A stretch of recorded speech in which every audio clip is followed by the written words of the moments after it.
नमस्कार, स्वागत है आपका गुड लक टुडे। आप देख रहे हैं, मैं हूं आपके साथ गुंजन। स्टूडियो में मेरे साथ मौजूद हैं पंडित शैलेंद्र पांडे जी। पंडित जी, बहुत बहुत स्वागत है आपका। नमस्कार।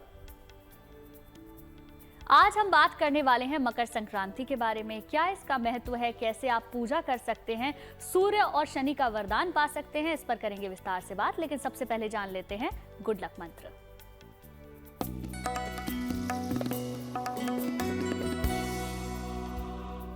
संक्रांति के अवसर पर जितना आपकी सामर्थ्य हो, निर्धनों को भोजन कराना चाहिए या अन्न का दान करना चाहिए। ऐसा करने से वर्ष भर आपको भरण पोषण का अभाव नहीं होगा। और अब बात कर लेते हैं 14 जनवरी 2026 के पंचांग की। बताएं पंडित जी।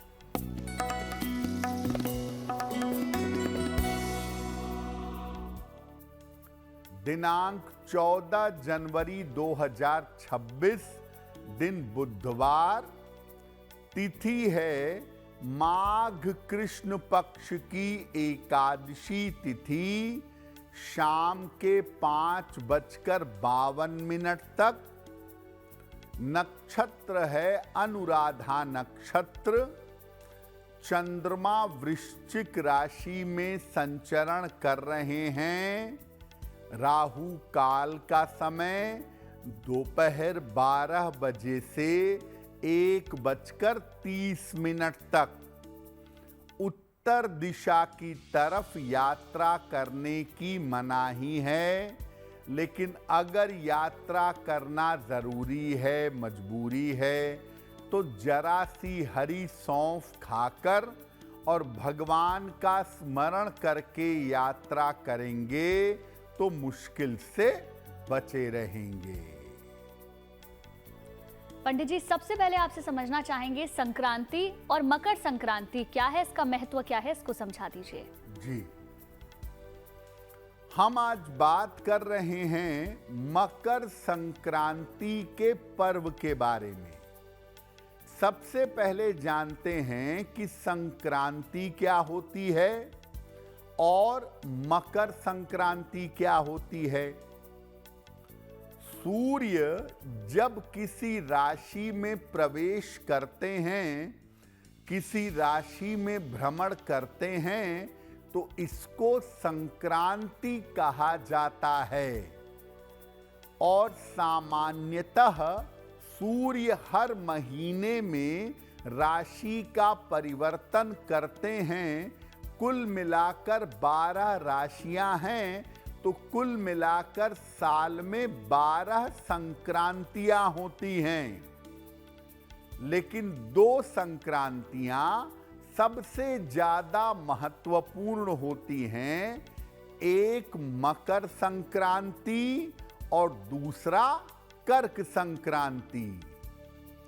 सूर्य जब मकर राशि में प्रवेश करते हैं तब मकर संक्रांति होती है, और सूर्य जब मध्य जुलाई के आसपास कर्क राशि में प्रवेश करते हैं तब कर्क संक्रांति होती है। मकर संक्रांति से अग्नि तत्व की शुरुआत होती है, यानी मध्य जनवरी में सूर्य देव जब मकर में जाते हैं तब अग्नि तत्व आरंभ होता है। और कर्क संक्रांति में जब मध्य जुलाई में जाते हैं तो वहां से जल तत्व की शुरुआत होती है। मकर संक्रांति के समय सूर्य उत्तरायण होते हैं और उत्तरायण सूर्य को शुभ माना जाता है। इसीलिए इस समय किए गए जप का और दान का फल अनंत गुना होता है। यानी सूर्य के 2 अयन हैं, दक्षिणायन और उत्तरायण। उत्तरायण को देवताओं का दिन माना जाता है, ऐसा मानते हैं कि उत्तरायण में स्वर्ग के द्वार खुल जाते हैं। इसीलिए उत्तरायण में जब सूर्य होते हैं तब जप, तप और ध्यान का ज्यादा महत्व होता है। और आपको याद होगा कि भीष्म पितामह ने अपना शरीर तभी छोड़ा था जब सूर्य उत्तरायण हो गए थे, तब तक उन्होंने अपने प्राण को रोके रखा था। तो उत्तरायण की महिमा बहुत है और उत्तरायण के साथ मकर संक्रांति पर दान, स्नान और ध्यान करने का महत्व भी बहुत है। तकनीकी रूप से इस बार मकर संक्रांति 14 जनवरी को मनाई जाएगी। 14 जनवरी को ही मकर संक्रांति मनाना उपयुक्त होगा। पंडित जी, मकर संक्रांति का महत्व तो आपने बताया, साथ ही साथ आपसे ये भी समझना चाहेंगे कि दैनिक भाग्यफल क्या कहता है। तो सबसे पहले बात कर लेते हैं शुरुआती 3 राशियों की। जानेंगे मेष, वृष और मिथुन राशि का दैनिक भाग्यफल।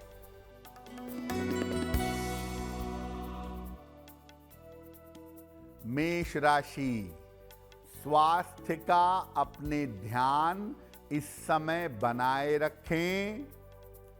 धन हानि के योग बन रहे हैं। यात्रा में सावधानी रखें। किसी निर्धन व्यक्ति को अगर हरे फल का दान कर दें तो दिन की मुश्किलें कम हो जाएंगी। शुभ रंग होगा आपके लिए लाल और भाग्य का मीटर आपको नंबर दे रहा है 60%। मेहनत ज्यादा होगी, भाग्य थोड़ा कम रहेगा।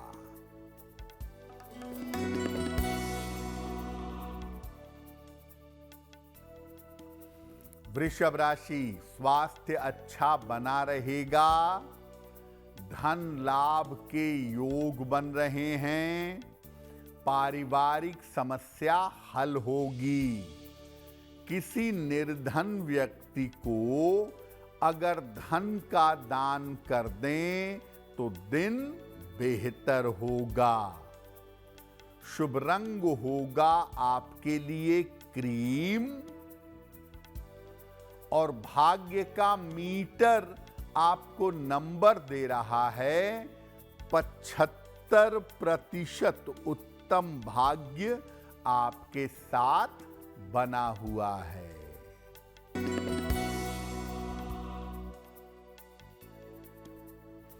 मिथुन राशि, मानसिक तनाव दूर होगा। पारिवारिक मामलों में सुधार होगा। रुके हुए काम पूरे होंगे।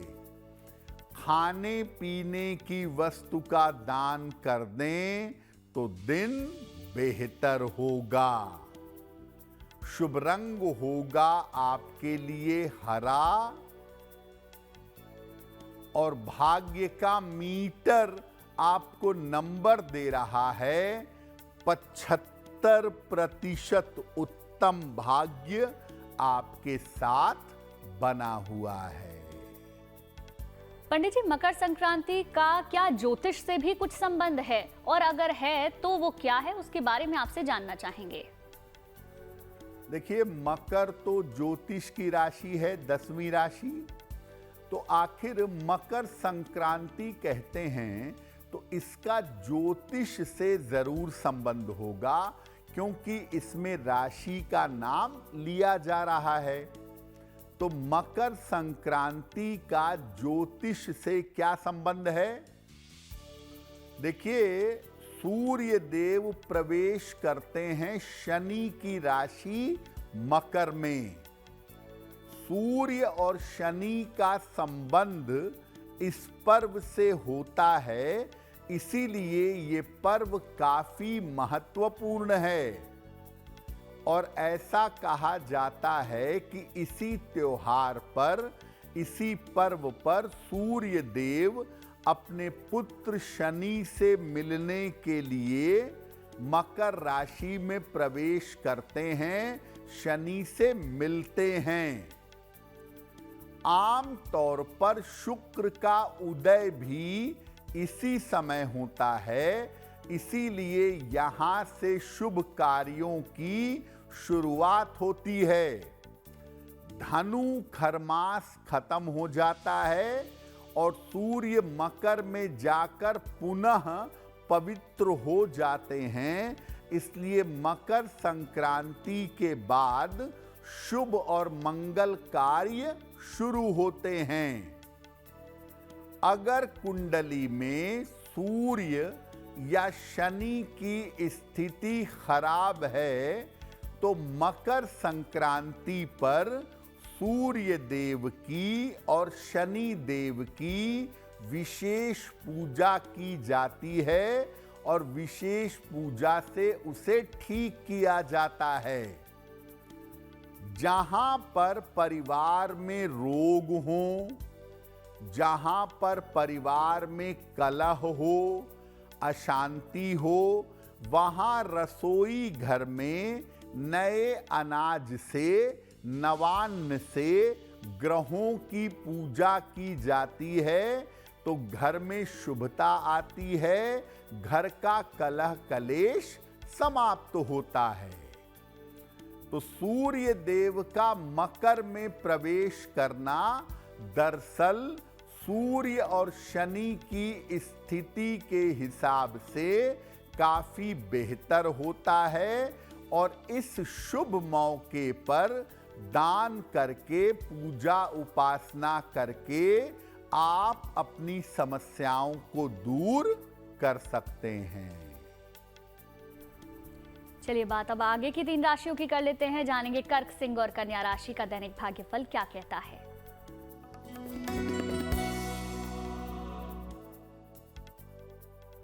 कर्क राशि, मानसिक तनाव आपका कम होता हुआ दिखाई दे रहा है। चिंताएं समाप्त होंगी, करियर में सफलता मिलेगी, किसी मित्र की सलाह से लाभ होगा। खाने पीने की वस्तु का दान कर दें तो दिन बेहतर होगा। शुभ रंग होगा आपके लिए पीला और भाग्य का मीटर आपको नंबर दे रहा है 70% मध्यम भाग्य आपके साथ बना हुआ है।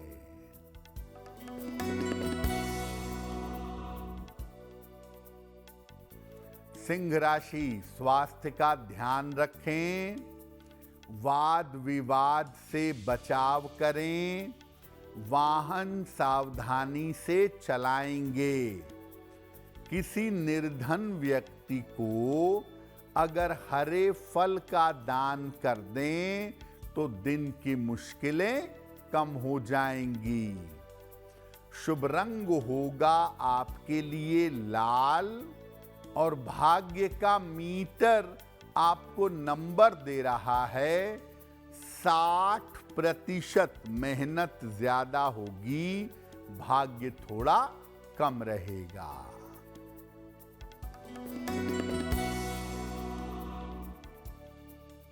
कन्या राशि, मानसिक तनाव कम होता जाएगा, करियर में लाभ होगा, स्वास्थ्य में सुधार होगा। भगवान गणेश की अगर उपासना करें तो दिन बेहतर होगा।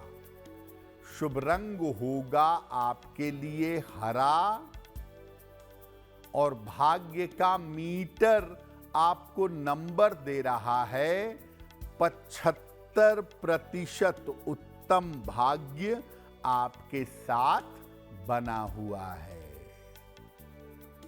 और अब वक्त हो गया है आज के पहले सवाल को लेने का, तो पंडित जी से जानते हैं आज का पहला सवाल हमें किसने और कहां से भेजा है। बताएं पंडित जी। जी,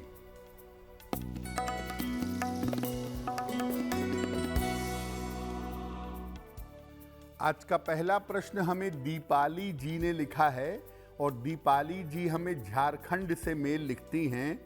इनकी जन्म की तारीख है 3 नवंबर 1998। जन्म का समय दोपहर में 2:10, रांची, झारखंड। ये पूछ रही हैं कि मैं गवर्नमेंट जॉब की तैयारी कर रही हूँ शिक्षा क्षेत्र में, क्या मुझे गवर्नमेंट जॉब मिल सकेगी? दीपाली, आपकी कुंडली के हिसाब से आप शिक्षा क्षेत्र में अपनी तैयारी जारी रखिए। साल 2026 आपके लिए बहुत बेहतर है और साल 2026 में आपको गवर्नमेंट जॉब मिलने की संभावना प्रबल है। थोड़ा सा अपना प्रयास और अपनी मेहनत आपको बढ़ाने की आवश्यकता है। एक मूंगा बनवा करके पहन लें।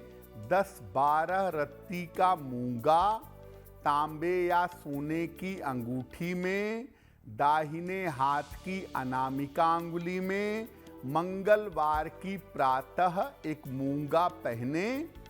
सुबह और शाम दोनों समय एक बार हनुमान चालीसा का पाठ करें, आपको लाभ होगा। आज का दूसरा सवाल हम लें उससे पहले आपके लिए जरूरी जानकारी ये है, अगर आपका कोई सवाल है, कोई परेशानी है जिसका समाधान आप पंडित जी से चाहते हैं तो आप हमें मेल लिख सकते हैं। हमारी ईमेल आईडी आपकी टेलीविजन स्क्रीन पर फ्लैश हो रही है। बताएं पंडित जी, आज का दूसरा सवाल किसने भेजा है? जी,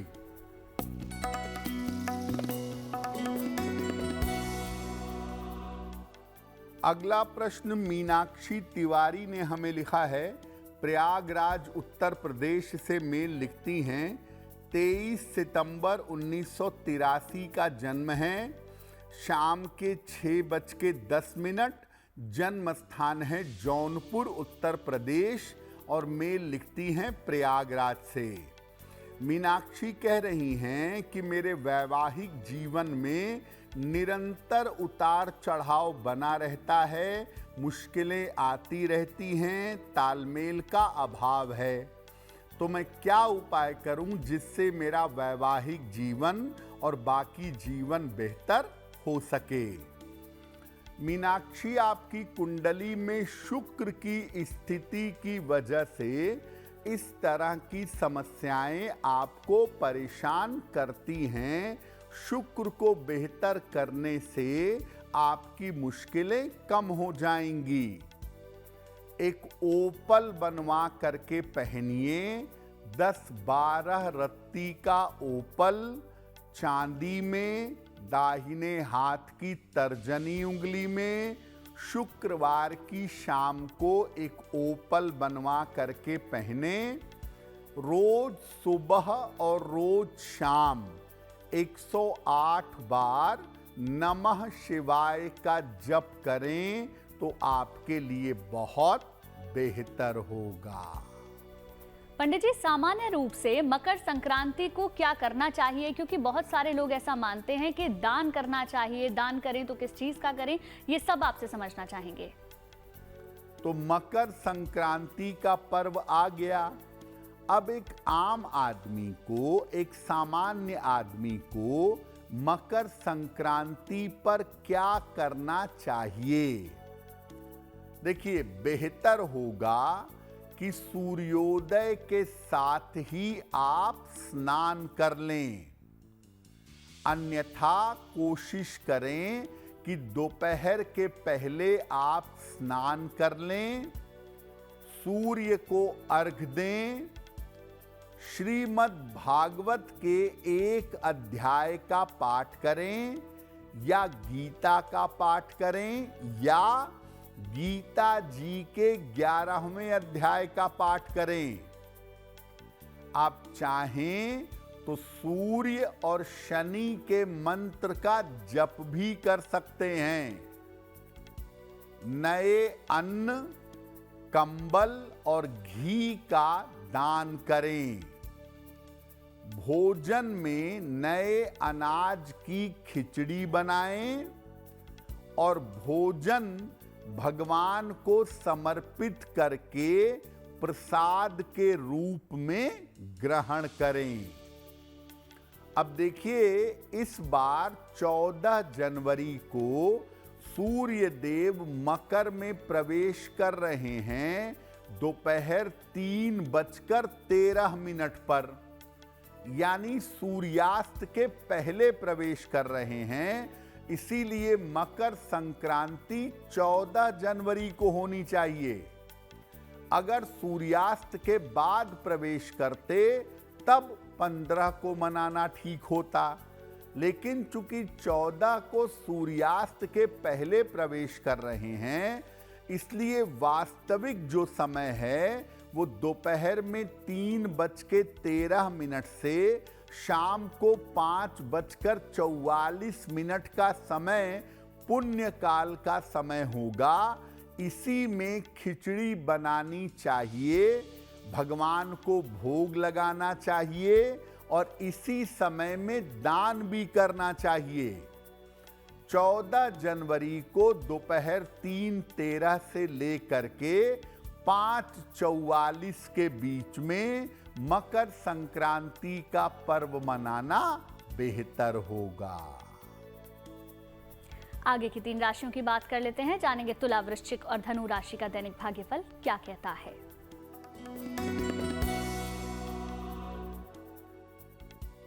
तुला राशि, धन लाभ के योग आपके लिए बन रहे हैं। परिवार में थोड़ा समय दीजिए और अभी भी स्वास्थ्य पर ध्यान बनाए रखें।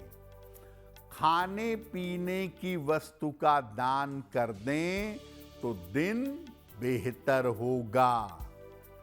शुभ रंग होगा आपके लिए गुलाबी और भाग्य का मीटर आपको नंबर दे रहा है 70% मध्यम भाग्य आपके साथ बना हुआ है।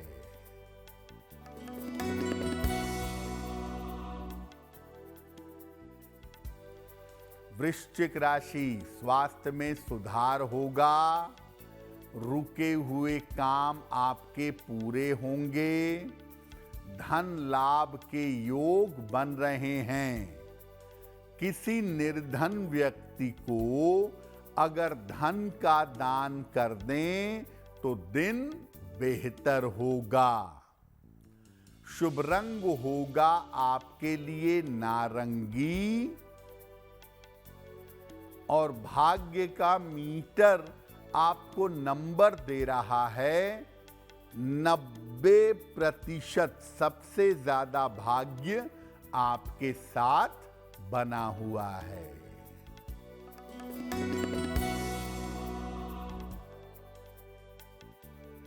धनु राशि, व्यर्थ के विवादों से बचाव करें। धन की हानि हो सकती है। यात्रा में सावधानी रखें। हरे फल का अगर दान कर दें तो दिन बेहतर होगा। शुभ रंग होगा आपके लिए पीला और भाग्य का मीटर आपको नंबर दे रहा है 60%। मेहनत ज्यादा होगी, भाग्य थोड़ा कम होगा। पंडित जी, मकर संक्रांति पर सूर्य मकर राशि में जाते हैं, तो अलग अलग राशियों पर इसका क्या प्रभाव पड़ेगा सूर्य के इस राशि परिवर्तन से, ये आपसे समझना चाहेंगे। देखिए, सूर्य देव का जब राशि परिवर्तन होगा तो उसका प्रभाव अलग अलग राशियों पर लगभग 1 महीने तक पड़ता है। तो आपको बताते हैं कि सूर्य देव के राशि परिवर्तन का अलग अलग राशियों पर कैसा प्रभाव पड़ेगा। देखिए, सूर्य देव जो मकर में प्रवेश कर रहे हैं, इस राशि परिवर्तन का प्रभाव अगले 1 महीने तक अलग अलग राशियों पर रहेगा। कैसा प्रभाव रहेगा? वृषभ, कर्क, कन्या, धनु और मकर, वृष, कर्क, कन्या, धनु और मकर राशि वालों के लिए सूर्य देव का ये राशि परिवर्तन मध्यम रहेगा, एवरेज रहेगा। इन राशि के लोगों को अपनी आर्थिक स्थिति और अपने करियर का ध्यान रखना होगा। मेष राशि, सिंह, वृश्चिक और मीन। मेष, सिंह, वृश्चिक और मीन राशि के लिए ये परिवर्तन अच्छा रहेगा। इनको स्वास्थ्य के मामलों में, करियर और विवादों के मामले में सफलता मिलेगी और इस समय अगर ये कोशिश करेंगे तो इनके तमाम रुके हुए काम पूरे होंगे। मिथुन, तुला और कुंभ राशि वालों के लिए ये परिवर्तन अच्छा नहीं है।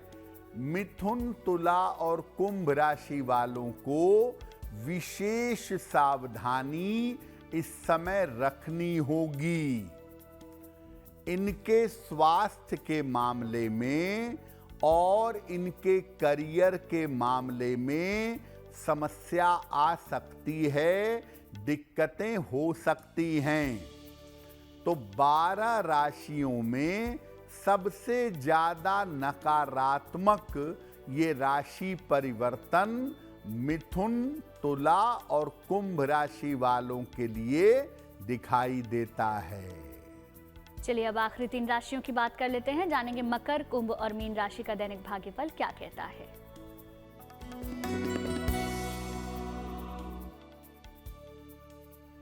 मकर राशि, सेहत आपकी अच्छी बनी रहेगी। करियर में आपको सफलता मिलेगी। रुके हुए काम आपके पूरे होंगे। भगवान गणेश की अगर उपासना करें तो दिन बेहतर होगा। शुभ रंग होगा आपके लिए आसमानी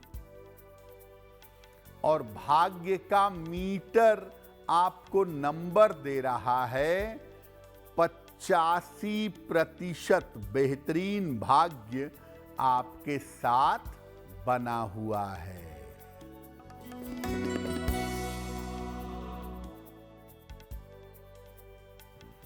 कुंभ राशि, स्वास्थ्य में सुधार होता जाएगा। रुका हुआ धन प्राप्त होगा। करियर की समस्या हल होगी। किसी निर्धन व्यक्ति को अगर धन का दान कर दें तो दिन बेहतर होगा। शुभ रंग होगा आपके लिए नीला और भाग्य का मीटर आपको नंबर दे रहा है 80%। बहुत अच्छा भाग्य आपके साथ बना हुआ है।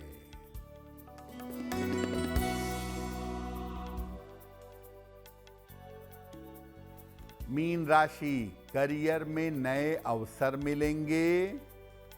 स्थान परिवर्तन हो सकता है। धन लाभ के योग बन रहे हैं। किसी निर्धन व्यक्ति को अगर धन का दान कर दें तो दिन बेहतर होगा। शुभ रंग होगा आपके लिए पीला और भाग्य का मीटर आपको नंबर दे रहा है 70%। मध्यम भाग्य आपके साथ बना हुआ है। पंडित जी, एक सवाल है। इस बार कई लोग मान रहे हैं कि 14 तारीख को या 15 तारीख को मकर संक्रांति है, तो किस दिन मनाना ज्यादा सही रहेगा, उसके बारे में थोड़ी जानकारी दें। जी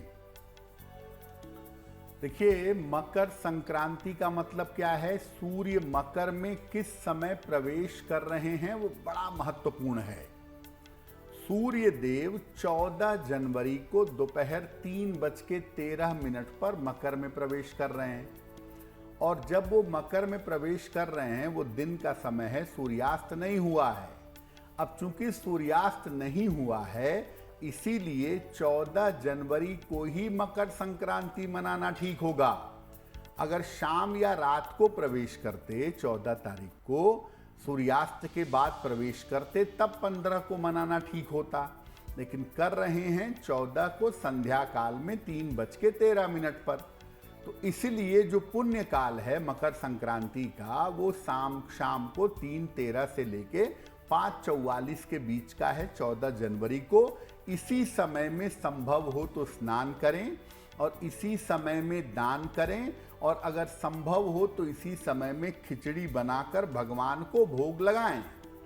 यानी मकर संक्रांति का जो महापुण्य काल है, वो 14 जनवरी को दोपहर 3:13 से शाम 5:44 के बीच का है। और चूंकि सूर्यास्त के पहले ही सूर्य देव का राशि परिवर्तन हो जा रहा है, इसलिए तकनीकी नियमों के अनुसार, ज्योतिष की मान्यताओं के अनुसार 14 जनवरी को ही मकर संक्रांति मनाना उपयुक्त होगा। और अब वक्त हो गया है आज के तीसरे सवाल को लेने का। तो पंडित जी से जानते हैं कि आज का तीसरा सवाल हमें किसने और कहां से भेजा है। बताएं पंडित जी। जी,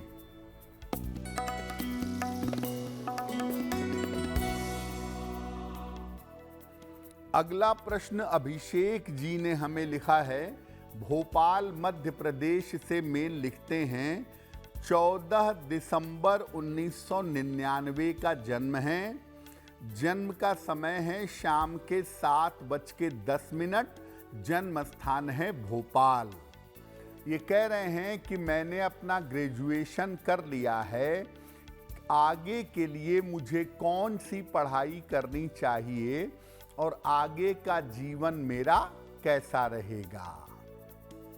देखिए अभिषेक जी, आपकी कुंडली के हिसाब से अगर आप आगे मैनेजमेंट की पढ़ाई करें या फाइनेंस जैसी पढ़ाई करें, तो वो आपके लिए बहुत बेहतर होगा। मैनेजमेंट या फाइनेंस के MBA में आप जाइए, उसमें आपको सफलता मिलेगी और आगे का करियर बढ़िया रहेगा। बार बार अपने करियर में बदलाव मत करिएगा। एक ही रास्ते पर ठीक तरीके से अगर आप चलते रहें तो आपके लिए बेहतर होगा। एक पन्ना बनवा करके पहन लें, 6 से 8 रत्ती का पन्ना, चांदी की अंगूठी में, दाहिने हाथ की सबसे छोटी उंगली में। बुधवार की शाम को एक पन्ना धारण करें और रोज सुबह अगर सूर्य भगवान को जल चढ़ाएं तो आपके लिए बहुत बेहतर होगा। आज का आखिरी सवाल हम ले उससे पहले आपके लिए ज़रूरी जानकारी ये है, अगर आपकी कोई मुश्किल है, कोई परेशानी है जिसका हल आप पंडित जी से चाहते हैं, तो आप हमें मेल लिख सकते हैं। हमारी ईमेल आईडी आपकी टेलीविजन स्क्रीन पर फ्लैश हो रही है। बताएं पंडित जी, आज का आखिरी सवाल हमें किसने भेजा है। जी,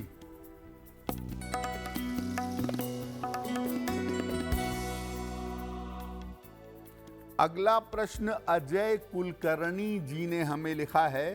मुंबई महाराष्ट्र से मेल लिखते हैं। अपनी पुत्री के बारे में जानना चाहते हैं। पुत्री की जन्म तारीख है 22 जनवरी 1996। जन्म का समय रात में 11 बजे। जन्म स्थान है मुंबई। ये पूछ रहे हैं कि मेरी पुत्री का विवाह कब होगा और उसका वैवाहिक जीवन कैसा रहेगा। अजय जी, आपकी पुत्री की कुंडली के हिसाब से उनका विवाह साल 2026 में ही होगा। 2026 के अंत में इनका विवाह होने की संभावना दिखाई दे रही है। और जब भी इनका विवाह करिएगा, कुंडली मिला करके सोच समझ करके निर्णय लीजिएगा, वही इनके लिए बेहतर होगा। इनका विवाह शीघ्र हो और वैवाहिक जीवन बेहतर हो, उसके लिए इनको एक ओपल बनवा करके पहनाइए। 12 से 14 रत्ती का ओपल चांदी में, दाहिने हाथ की तर्जनी उंगली में, शुक्रवार की शाम को एक ओपल इनको धारण कराएं।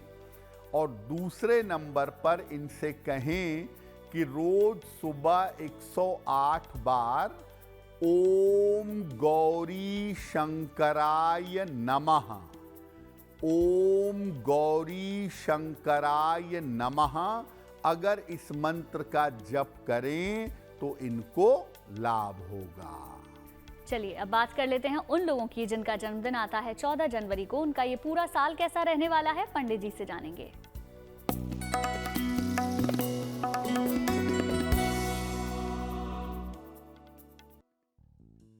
जिन लोगों का जन्मदिन 14 जनवरी को है, उन्हें हम सबकी तरफ से जन्मदिन की हार्दिक शुभकामनाएं।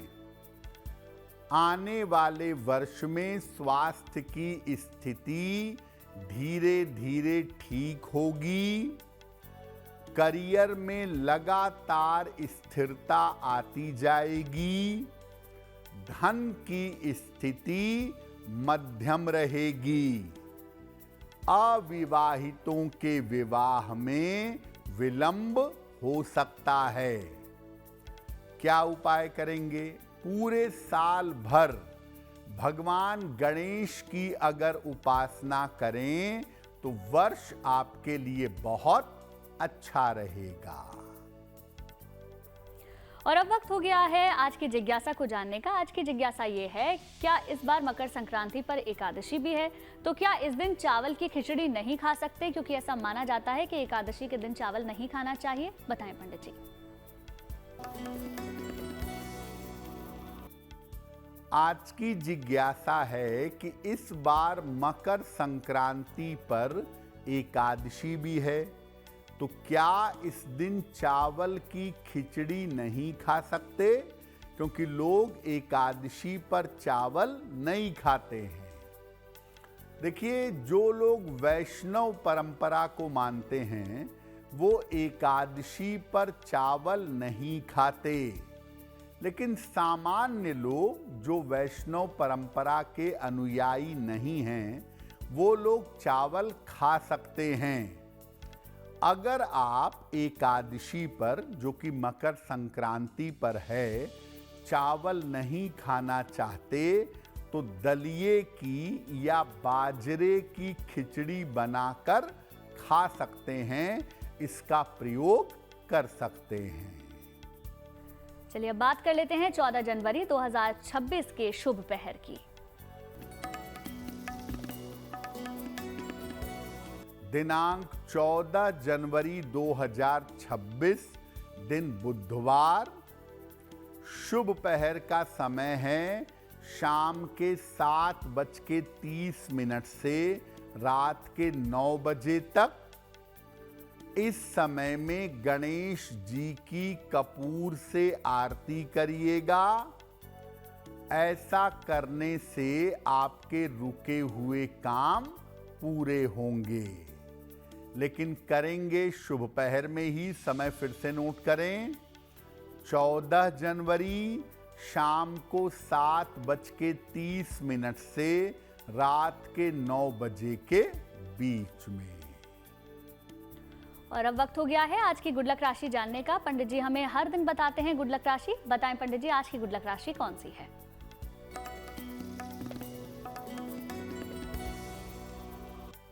हम आपको बता रहे हैं कि साल 2026 में अलग अलग राशि के लोगों के विवाह की स्थिति क्या है। आज की गुड लक राशि है मकर। साल के मध्य में इनके लिए विवाह के योग बन रहे हैं। अगर आप शीघ्र विवाह चाहते हैं तो नियमित रूप से भगवान शिव की उपासना करिएगा, आपका विवाह जल्दी होगा। चलिए, कार्यक्रम के आखिरी पड़ाव में हम पहुंच चुके हैं, जहां पंडित जी से एक महा उपाय जानते हैं। बताएं पंडित जी, आज का महा उपाय कौन सा है? जी,